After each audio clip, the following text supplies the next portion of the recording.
Hello दोस्तों, कैसे हो आप लोग। तो आज कोई वीडियो नहीं डाल रहा हूँ, बल्कि आज एक बहुत ही प्यारी सी मोटिवेशन स्टोरी आपके सामने पेश करने जा रहा हूँ। तो बहुत पुरानी बात है। एक समय एक गांव में एक राजा हुआ करता था। राजा बहुत ही ज़्यादा डरावना था और दुष्ट पापी किस्म का राजा था। जिसमें आजकल जो पापी लोग दिखाई देते हमको, तो पापी किस्म का पापी और क्रूर राजा था बहुत ज़्यादा। राजा की एक आंख नहीं थी, एक आंख फूटी हुई थी, एक पैर टूटा हुआ था और एक हाथ टूटा हुआ था। और अब आप सोच सकते हैं, जिसकी आँख ही नहीं है, भेड़ा है, केड़ा है, वो देखने में कितना भयंकर लगेगा। काला भंगार सा था और अपनी प्रजा को डरा धमका के रखता था। और अपनी प्रजा को राजा डरा धमका के रखता था। वैसे ही एक तो राजा, यार सोचने वाली बात है, राजा किसी गांव का या शहर का राजा, सोचे किसी गांव का राजा मान के चलो, है। और ऊपर से उसकी आँख नहीं है, पैर नहीं है, तो कितना भयंकर लगता होगा सोचने वाली। और प्रजा को डरा के रखता था अपने, तो सारी प्रजा उससे भयभीत रहती थी। अब राजा ने सोचा कि यार मेरी तो हो रही है उम्र, तो अब मेरे मरने के बाद क्या होगा। तो उसने सोचा मेरे मरने के बाद तो इससे अच्छा मैं अपने मरने से पहले ही अपने बेटे को क्या करूं, राजगद्दी पे बैठा दूं। तो उसने अपने लड़के को राजा बनाने की सोची। ठीक है। अब उसके दिमाग में एक बात और आई कि यार राजा तो मेरा लड़का बन जाएगा, लेकिन ऐसा मैं क्या करूं कि प्रजा में मेरे मरने के बाद भी मेरा क्या सम्मान, जिसको अब एक घमंडी लोगों की एक सबसे अच्छी बात पता है क्या होती है, कि लोग वो क्या करते हैं कि अपनी प्रजा को डरा के रखते हैं, जिससे वो सम्मान समझते हैं, अपना अपना झूठा सम्मान समझते हैं।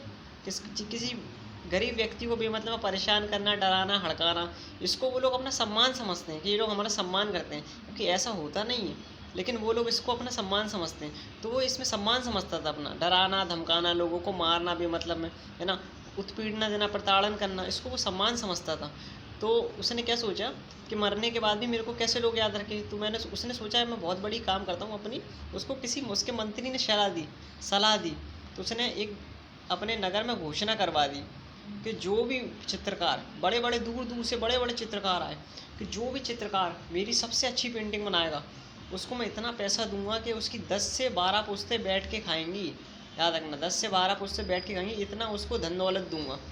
लेकिन यदि पेंटिंग खराब बनी, समझ लेना, तो उसको और उसकी सारी पुस्तकों को समाप्त भी कर दूंगा।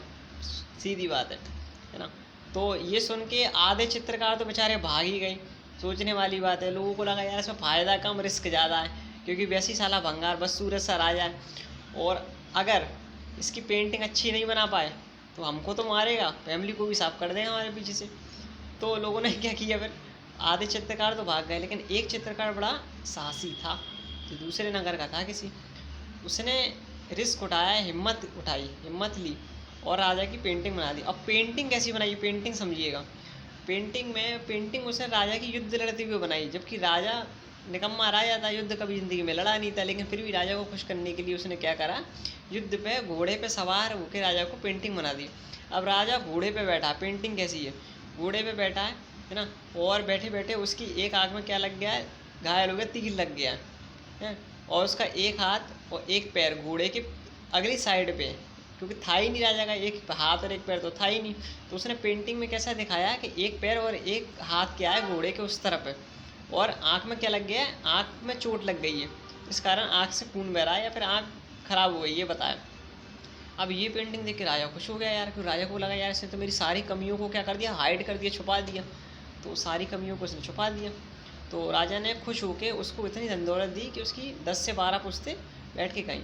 तो इस चित्रकारी से हमें क्या प्रेरणा मिलती है, हमें ज़िंदगी में क्या मोटिवेशन, क्या प्रेरणा मिलती है, कि कभी भी सिचुएशन कितनी भी क्रिटिकल हो या डेंजर सिचुएशन हो, ऐसी सिचुएशन में भागने से कुछ नहीं होता, क्योंकि आप जितना भागोगे वो चीज़ और वो डेंजर सिचुएशन आपके पीछे आएगी। तो भागने से अच्छा है कि आप शांति तरीके से बैठें, सोचें कि अगला स्टेप आपको क्या उठाना है।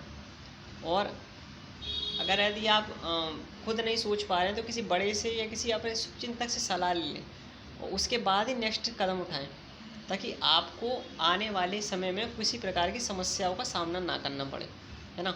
तो बस यही सीख है, मतलब क्रिटिकल सिचुएशन में भी क्या दिमाग लगाया उसने, मानना पड़ेगा, है ना। तो ये स्टोरी थी, कैसी लगी आपको आप कमेंट करके बताना। तो मिलते हैं तब तक नई स्टोरी में, तब तक के लिए धन्यवाद।